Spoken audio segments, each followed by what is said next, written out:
Assalamualaikum, dear students. Unit number 13 and chapter number 17. Deformation of solids. Deformation of solids को हम study करेंगे।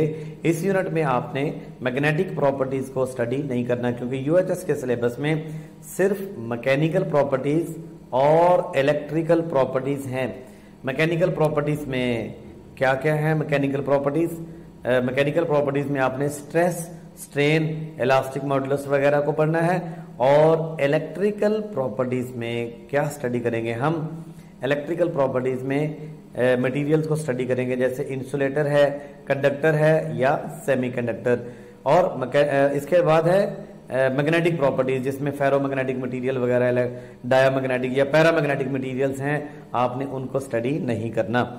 तो mechanical properties से अगर हम स्टार्ट लें तो मैकेनिकल प्रॉपर्टीज क्या होती हैं, इनको स्टडी करने के लिए हमें कौन सी प्रॉपर्टीज या कौन कौन सी क्वांटिटीज को स्टडी करना है। सो मैकेनिकल प्रॉपर्टीज को स्टडी करने के लिए हमें ये दो टर्म्स पढ़ना है, एक स्ट्रेस और दूसरा है strain, stress and strain.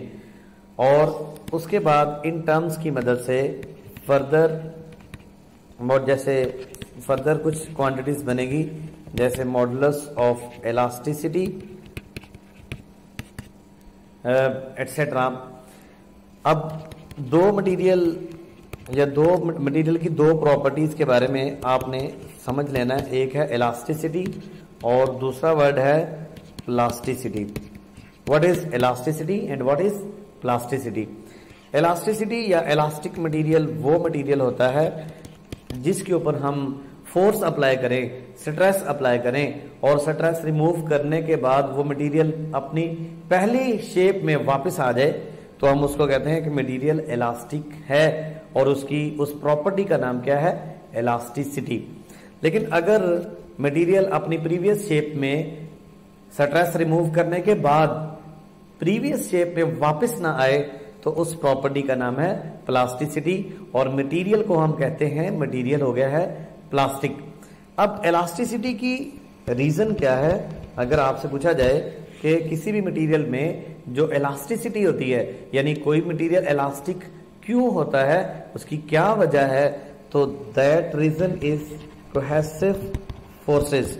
You know, solids में कोहेसिव फोर्सेस होती हैं, और इन फोर्सेस की वजह से कोई भी मटेरियल, किसी भी मटेरियल में ये सलाहियत होती है, अगर हम उसको उसकी लेंथ में, वॉल्यूम में या शेप में चेंज लाएं, तो इलास्टिक यानी कोहेसिव फोर्सेस की वजह से वो मटेरियल में ये सलाहियत होती है कि वो पहले वाली पोजीशन पे वापस आ जाए। तो इसका मतलब है इलास्टिसिटी के पीछे रीजन है कोहेसिव फोर्सेस। तो मैकेनिकल प्रॉपर्टीज क्या है? Properties of a material in response to applied stress. जब हम स्ट्रेस अप्लाई करते हैं, are termed as mechanical properties. Deformation of solid में क्या पढ़ेंगे? Deformation is the change in length, volume या shape of a solid due to an external force. जैसे कि आप देख रहे हैं, इस बॉल के ऊपर एक्सटर्नल फोर्सेस लगाई जा रही हैं, इस बॉल को स्क्वीज किया जा रहा है, और जब हम फोर्स रिमूव करेंगे तो मटेरियल की शेप पहले वाली भी आ सकती है, परमानेंट चेंज भी आ सकती है। तो ये है उसमें डिफॉर्मेशन। सो इलास्टिसिटी की डेफिनेशन जो अभी मैंने आपसे डिस्कस की, is the property of a solid to return to its original length, volume और shape after removal of an external force. अगर पहले वाली शेप में वापस ना आए तो उसको कहेंगे प्लास्टिसिटी। तो स्टार्ट लेते हैं पहली क्वांटिटी, यानी मैकेनिकल प्रॉपर्टीज को अंडरस्टैंड करने के लिए हमें समझना होगा किसको? स्ट्रेस को और स्ट्रेन को। What is stress? Stress is defined as the force, बल्कि आप इसको डिफॉर्मिंग फोर्स भी पढ़ सकते हैं, क्योंकि स्ट्रेस में जो फोर्स अप्लाई की जाती है उस फोर्स को कहते हैं deforming force per unit area. क्योंकि स्ट्रेस में जब फोर्स अप्लाई करनी है तो उस फोर्स ने लाजमी कोई ना कोई चेंज लाना है। तो unit area to produce any change in length, shape और वॉल्यूम ऑफ अ बॉडी।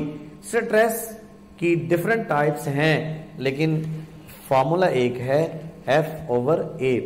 अगर इसका हम यूनिट लिखें तो होगा न्यूटन पर meter square, that is equal to pascal.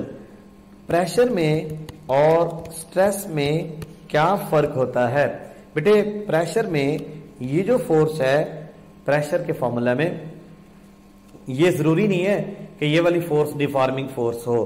Pressure के फार्मूला में फोर्स होनी चाहिए पर यूनिट एरिया, यानी force applied per unit area is called pressure. इसका यूनिट भी वही है जो स्ट्रेस का है, लेकिन स्ट्रेस के फार्मूला में जो फोर्स होती है हम उसको कहते हैं डिफॉर्मिंग फोर्स। अब ये जो स्ट्रेस है ये डायरेक्टली प्रोपोर्शनल है फोर्स के। Stress is inversely proportional to area. अगर हम ज्यादा फोर्स लगाएंगे तो ज्यादा स्ट्रेस होगी, और अगर ज्यादा स्ट्रेस होगी, एरिया ज्यादा होगा तो स्ट्रेस होगी कम, इनवर्सली रिलेटेड टू एरिया। एक और भी टर्म है उसको हम कहते हैं ब्रेकिंग स्ट्रेस। ब्रेकिंग स्ट्रेस क्या होती है? यानी किसी मटेरियल को ब्रेक करने के लिए जो स्ट्रेस अप्लाई करते हैं that is called breaking stress. Breaking stress किस पे डिपेंड करती है? ब्रेकिंग स्ट्रेस का फॉर्मूला है F/A, यानी breaking stress is equal to F/A। It does not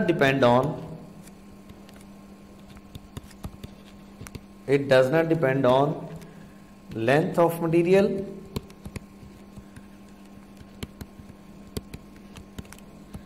area पे भी डिपेंड नहीं करती, क्योंकि ब्रेकिंग स्ट्रेस का फार्मूला F/A। ब्रेकिंग स्ट्रेस चूंकि कांस्टेंट, ब्रेकिंग स्ट्रेस किसी मटेरियल की एक कांस्टेंट होती है और ये रेशियो होती है किसके इक्वल, यानी F/A के इक्वल होती है। तो हम यूं कह सकते हैं ब्रेकिंग स्ट्रेस जो है does not depend on length and area of the material. Breaking stress का इसके साथ ताल्लुक नहीं होता।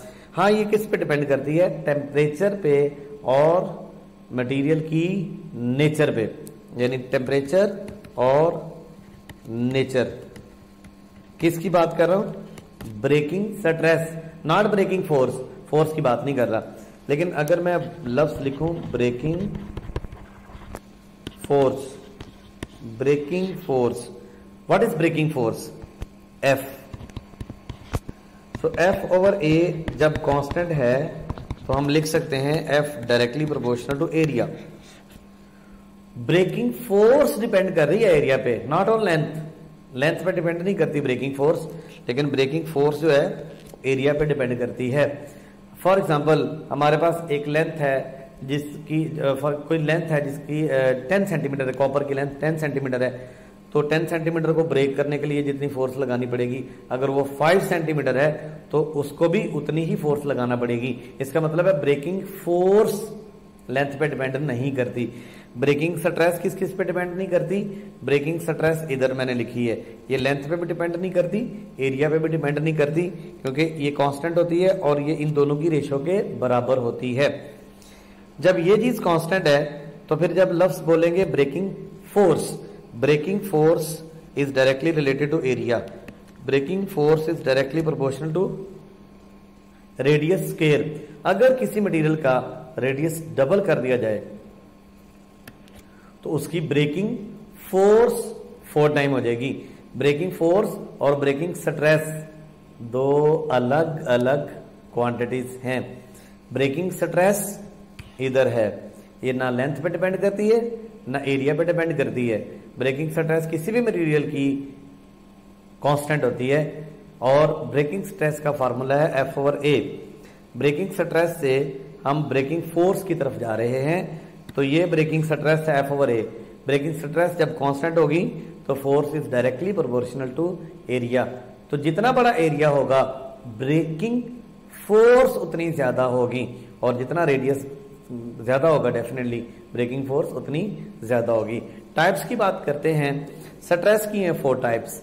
पहली है टेंसाइल स्ट्रेस, दूसरी वॉल्यूमेट्रिक या कंप्रेशनल, और तीसरी है शियर स्ट्रेस। और नंबर 4 अभी हम एंड पे डिस्कस करते हैं, दैट इज कॉल्ड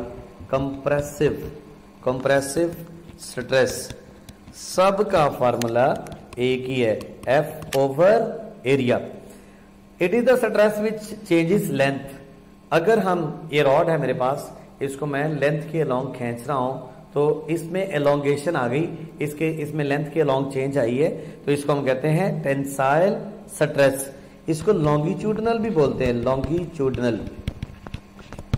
टेंसाइल का दूसरा नाम है लॉन्गिट्यूडनल, जो लेंथ में इंक्रीज करवाए, दैट इज कॉल्ड टेंसाइल या लॉन्गिट्यूडनल स्ट्रेस।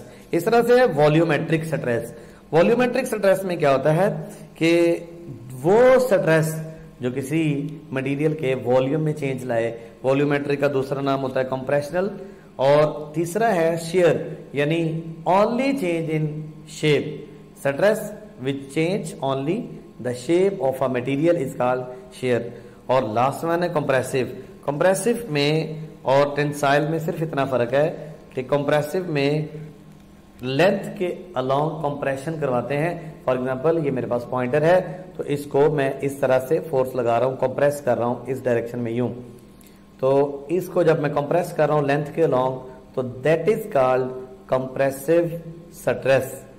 और टेंसाइल स्ट्रेस, कंप्रेसिव स्ट्रेस, ये थी स्ट्रेस की टाइप्स। और ये मैंने वही चीज यहां पर मेंशन की है। आगे बढ़ते हैं। What is strain? Strain, it is the measure of the deformation in a solid. Measure of deformation is called strain.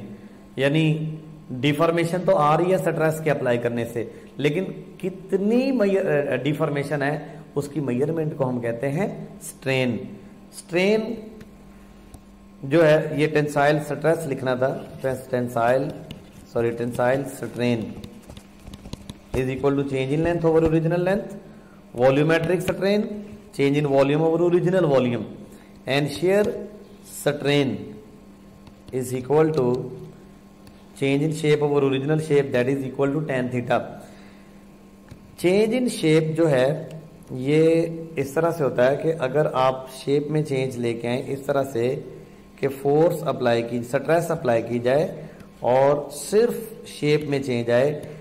जैसे यहां पर शेप में चेंज लाते हैं, तो ये देखें नई वाली शेप यहां पर, यानी पहले वाली शेप इसकी चेंज हो गई है यूं, तो शेप में जो चेंज आई है यहां पर angle theta, this is delta A and this is A. तो change in shape over original shape, that is called tan theta. Remember tan theta approximately theta होता है इफ थीटा इज स्मॉल। याद रखें, ये theta is small, tan theta is equal to theta की बात जब करते हैं ना, तो डिग्री में नहीं होती ये बात, ये होती है रेडियन में। यानी theta is taken in radian, and if theta is small not in degree, in radian, then tan theta is equal to theta. तो किसी भी जो डिफॉर्मेशन मेजरमेंट की है उसको हम कहते हैं स्ट्रेन। और स्ट्रेन में परसेंटेज भी कैलकुलेट की जा सकती है।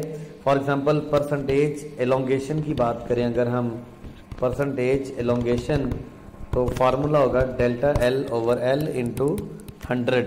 इस तरह परसेंटेज चेंज इन वॉल्यूम, तो डेल्टा वी ओवर वी को 100 से मल्टीप्लाई कर देंगे। इस तरह percentage change in shape, delta A over A को 100 से मल्टीप्लाई करेंगे। तो ये चूंकि रेशो है, इसलिए ये है जनाब यूनिटलेस। ये यूनिटलेस है, इसका कोई यूनिट नहीं होगा। स्ट्रेन जो है इसके लिए एक दो एग्जांपल्स हम डिस्कस करते हैं। फॉर एग्जांपल, अगर मैं कहता हूं कि लेंथ डबल कर दी गई है, अगर किसी ऑब्जेक्ट को इस तरह से स्ट्रेस उसके ऊपर अप्लाई की कि उसकी लेंथ होगी है डबल, तो फिर स्ट्रेन कितनी होगी? स्ट्रेन होगी 2l माइनस एल, यानी change in length over L, that is equal to 1। So if length is doubled, strain is 1। और अगर मैं आपसे पूछूं परसेंटेज डिफॉर्मेशन, तो आप कहेंगे 100%। 1 का मतलब होता है 100%। तो अगर स्ट्रेस अप्लाई करने से लेंथ हो जाए डबल, तो स्ट्रेन कितनी होगी? 1। परसेंटेज एलोंगेशन कितनी आएगी उसमें, परसेंटेज डिफॉर्मेशन कितनी आएगी, या परसेंटेज स्ट्रेन कितनी होगी? 100%। अगर इसी तरह से लेंथ हो जाती है 3 टाइम्स, लेंथ बिकम्स 3 टाइम्स, तो फिर क्या होगा, डेल्टा एल ओवर एल आएगा 3L minus L over L 2L over L is equal to 2। यानी अगर इस तरह से स्ट्रेस अप्लाई करें कि लेंथ हो जाए 3 टाइम्स, तो स्ट्रेन होगी डबल, यानी सॉरी स्ट्रेन हो जाएगी 2। और अगर आपसे कहा जाए परसेंटेज एलोंगेशन की बात की जाए तो 200%। तो अगर मैं कहूं कि डिफॉर्मेशन 200% है, तो आप बताइए लेंथ कितने टाइम बढ़ी, 3 टाइम। अगर मैं कहता हूं कि डिफॉर्मेशन है 100%, तो लेंथ में कितना चेंज आया, लेंथ होगी डबल, यानी लेंथ डबल होगी तो वो होगा 100% डिफॉर्मेशन। अगर लेंथ 3 टाइम होगी तो परसेंटेज डिफॉर्मेशन हुआ 200%। अगर इसी तरह से डिफॉर्मेशन आ जाती है 4 टाइम तो 300%। अगर मैं कहता हूं 500% डिफॉर्मेशन है, तो इसका मतलब है जो लेंथ में चेंज आई है वो 6 टाइम्स हो गई है। ठीक हो गया। तो जितने टाइम होगी उससे एक कम परसेंटेज में आंसर आएगा। और डिफॉर्मेशन जो ये जो स्ट्रेन, सिर्फ स्ट्रेन की बात करेंगे तो स्ट्रेन आएगी ये। तो ये था स्ट्रेन के बारे में थोड़ा सा इंट्रोडक्शन। स्ट्रेन डायमेंशनलेस है। All types of stress have same formula but different type of strain have different formula. Definitely strain में अगर हम कहते हैं delta L over L, delta V over V या डेल्टा ए ओवर ए, तो strain के different फार्मूले हैं। स्ट्रेन को हम इस चैप्टर में, इस यूनिट में एप्सिलॉन से शो करेंगे। Stress is measure of deforming force and strain is the measure of deformation. यानी ये डिफॉर्मिंग फोर्स की मेजरमेंट है और ये है डिफॉर्मेशन, यानी उसमें कितनी चेंज आई। Now we will talk about modulus of elasticity. What is modulus of elasticity? Modulus of elasticity actually किसी मटेरियल की उस प्रॉपर्टी का नाम है। It is the ability of an object to regain its initial state। यानी किसी material की वो एबिलिटी, वो सलाहियत जिसकी बिना पे वो अपनी पहली शेप में वापस आ सकता है, ये कहते हैं इसको इलास्टिक मॉडुलस। अक्सर बच्चों से सवाल पूछा जाता है, which is more elastic, which is more elastic, rubber या स्टील, रबर और स्टील। तो ज्यादातर स्टूडेंट ये समझते हैं कि शायद रबर बड़ी इलास्टिक है, बड़ी इलास्टिसिटी होती है उसमें। भाई नहीं, एक्चुअली मॉडुलस ऑफ इलास्टिसिटी या इलास्टिक मॉडुलस का मतलब ये है कि कौन सा मटेरियल अपनी स्टेट को बरकरार रखने की सलाहियत ज्यादा रखता है। अब आपके पास एक स्टील का रॉड है इतना सा और इतनी ही रबड़ है, तो आप रबर को जब इसके ऊपर स्ट्रेस अप्लाई करेंगे तो रबड़ आसानी के साथ डिफॉर्म हो जाएगी। जो आसानी से डिफॉर्म हो जाए उसका इलास्टिक मॉडुलस ज्यादा नहीं होता, क्योंकि उसमें तो सलाहियत ही नहीं है, इतनी एबिलिटी ही नहीं है। लेकिन एक ऐसा मटेरियल जिसको डिफॉर्म करने के लिए आप फोर्स जब अप्लाई कर रहे हैं, कोई ऐसा मटेरियल, जैसे स्टील की बात कर रहा हूं, तो स्टील को डिफॉर्म करने के लिए आपको बहुत ज्यादा फोर्स लगाना पड़ेगी। जब ज्यादा फोर्स, ज्यादा स्ट्रेस अप्लाई करना पड़ेगी, इसका मतलब है स्टील इज मोर इलास्टिक। तो इलास्टिसिटी का फैसला कहां से होगा? सलाहियत से। और मॉडुलस ऑफ इलास्टिसिटी का फार्मूला ये भी है, stress over strain. Force is not too great, it obeys Hooke's law. यानी जब हम, ये कंडीशन है कि स्ट्रेस टू मच नहीं होनी चाहिए। SI unit of modulus elasticity is same as that of stress. इसका यूनिट भी स्ट्रेस की तरह का होता है, क्योंकि स्ट्रेन इज यूनिटलेस। अगले लेक्चर में हम इसकी टाइप्स की बात करते हैं। ठीक है ना? अल्लाह हाफिज।